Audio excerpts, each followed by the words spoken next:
need this. And what it's going to do is kill them. That'll keep the population down low enough where we can control them. That's what you see happening? Really? And you think not one of those doctors had the spirit to say no and has that recorded so they can show it to the world? Or would they have been shot? Oh, that's right. They would have been shot. Darn it. That tricky conspiracy government's going to get us.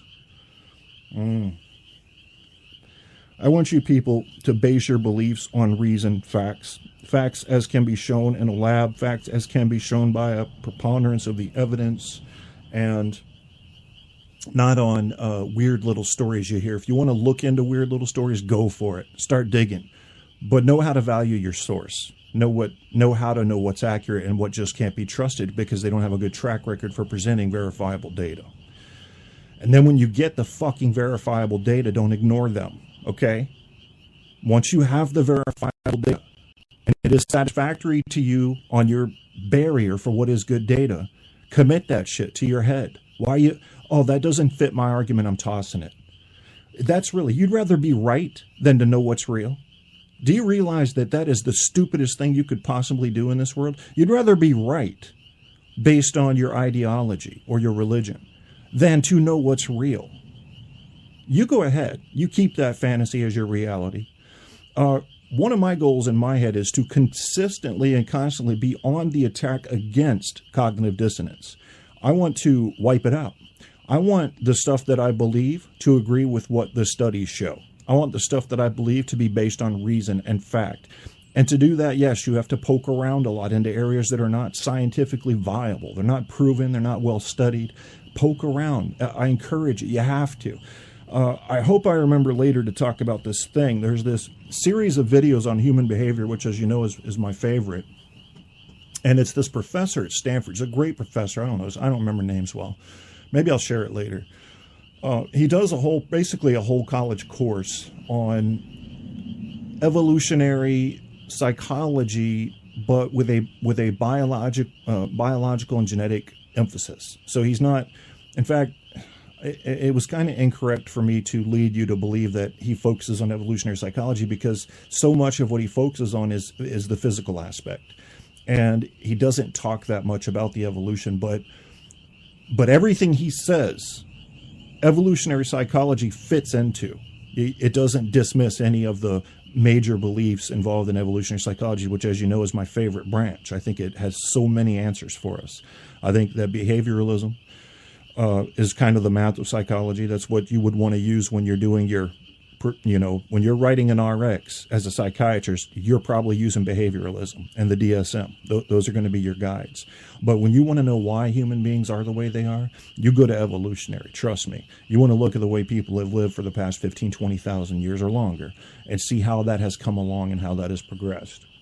He does talk a lot about that. And I've been listening to some other seminars lately about, how writing and language has changed the way we think, different cultures believing different things. And I hope I remember to talk about him later because he said a couple things I need to get across to you. But today, instead of getting too academic, and let me just say one thing about what Paul said. I don't want to think of myself as academically intimidating. You can talk about anything with me. You can talk about silly stuff with me. I'm not going to make you feel stupid. Okay? My whole problem is when people speak things as facts without evidence. All I need for you to impress me is for you to handicap your presentation. Well, I heard, hey, there you go. There's a condition. You just heard. You don't know where. Wasn't a reliable source. You're not implying it's fact. I heard that 9/11 was an inside job. Good. That's fine. There's nothing wrong with that. But 9/11 was an inside job. Now you have a problem with me because I've looked at the evidence, all of it. And I listen to the new stuff that comes out. And my logical mind tells me 9/11 wasn't an inside job. My logical mind looks at the studies and says 9/11 was committed by 19 extremist Muslim hijackers, and it would have been 20, who trained, planned, and executed. Done. Terrorist attacks happen. Been happening forever. This is nothing new. Oh, the use of planes? Sure. The use of bombs? Yeah. But I'm talking about anything that was designed to ambush a people, to suddenly cause great harm or death to a group of people in order to terrorize them? Nothing new. Nothing new. Goes back to the Klan days. Nothing new. My food source is threatened by a rival clan. We're going to set some traps out in the woods once we've learned how to build them and learn to use tools, get all that going. Might even have somebody dress up as a boogeyman and go boogada, boogada, boogada. You know. Bajank!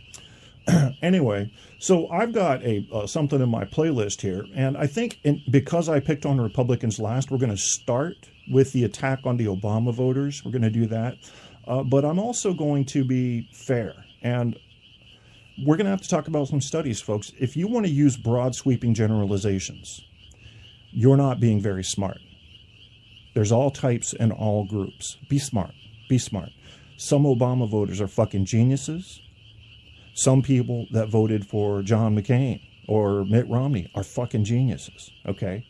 You're going to get both in every party. Once you try to label a whole party, once you try to label a whole race or a whole sex or a whole country something, you're gone. You've just lost the argument in the mind of anybody who's bothered to get a decent education. You have lost. This all-inclusive stuff is silly. It's just silly. Just know who is what and why. And you'll have your numbers and shit right. These wide sweeping broad generalizations are the first sign to me that you were born in fucktardia and never left the county border, okay? However, having said that, we do have some examples of the dumb. We do. And, you know, I've been picking on the dumb lately. I need to just put that qualifier in. We're talking about skewed data. America's pretty smart, folks. It actually came out pretty good on some recent studies. The children came out second behind Japan and first overall adults on education. So, we're pretty smart. It's just about certain things. And I think what we do is, as people, we say, this should be more important to you. Why don't you know about this? And who are we? Who am I to say you should know about your American government versus the inner workings of an automobile engine if you spent your time on that instead? So we get awful judgmental based on our own internalized views, as if our own internalized views were the gospel. And I think the only thing you should have as a gospel is clean and clear thinking. That's what's going to get you to the truth in life. Clean and clear thinking. Obama voters coming now, and I'm going to shut the fuck up. Are you an Obama supporter? Yes, I am. What do you like about Obama? Just the social changes he wanted and trying to get things equal among everyone. Can you give us some examples of that? His fights for gay marriage, gay rights, what else? Trying to fight for the middle class people. What has he done to support gay marriage? He said it's equal and he will support it. He doesn't see why it's a wrong thing. So he said he'd do something about it? I don't remember exactly. That was a while ago. But what has he actually done? He's the first president to actually come out and fully say he supports it. He won't try to, I can't even think what the word I want right now. He won't do anything to deny equal rights, equal marriage.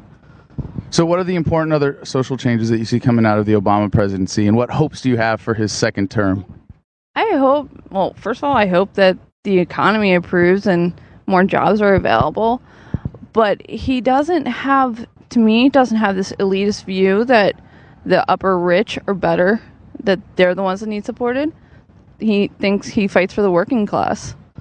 So why did he do the stimulus and the bailouts that went to the major banks and financial institutions and corporations in this country and give a lot of rich guys a lot more money? Oof, that I cannot think that fast to answer that. Well, why do you think unemployment is a problem in America right now? I think because the recession that's been happening from all the money going to the wars previously, people are trying to come back. There we go. And also from credit cards. We were a country that just was built on credit cards for so long, not realizing that there were consequences. And all of a sudden, So it's debt and war spending, which is why unemployment is a problem? Yes. So why do you support Obama then if debt in every sense and war spending have gone up under Obama? I don't know if it historically has not really gone up. If you look at past presidents, it's just in real time it has. If you look at from when it was World War II and all that, the spending hasn't really increased that much. If the debt hasn't increased by that big of a percentage, it's just what we know of prices and stuff now is what's wrong. So if debt didn't increase and war spending didn't really increase, then shouldn't unemployment not be a problem? Well, I'm not saying it didn't increase, but it's not this huge amount that everybody thinks it is. It's just, I think it's more about people are getting laid off, not being able to find jobs out of preemptive measures. I know some people are getting fired because of what could happen, not because of what is happening. Have you ever hired somebody or been involved in the process of hiring somebody or creating jobs? No, I'm not. Do you mind telling us about your work experience? I was an administrative assistant at a hospital for about 7 years. So do you know how much the hospital paid in overhead to maintain your job there? I would not know. No, I wouldn't know that. Well, I mean, I think if you care about unemployment being a problem, and one of your hopes for Obama's second term is that there would be more jobs, you'd want to know, how much more difficult the United States government is making it for people to hire people by raising those overhead costs and putting all the money towards debt so that we can pay off banksters and people in the military-industrial complex, especially when you know that after the first 4 years, Obama's killed hundreds of kids with drone strikes. You'd really want to understand that before supporting Obama, wouldn't you? But overhead costs of where I worked, it was a major hospital facility that's a whole other, it has nothing to do with Obama. It's been going on for years.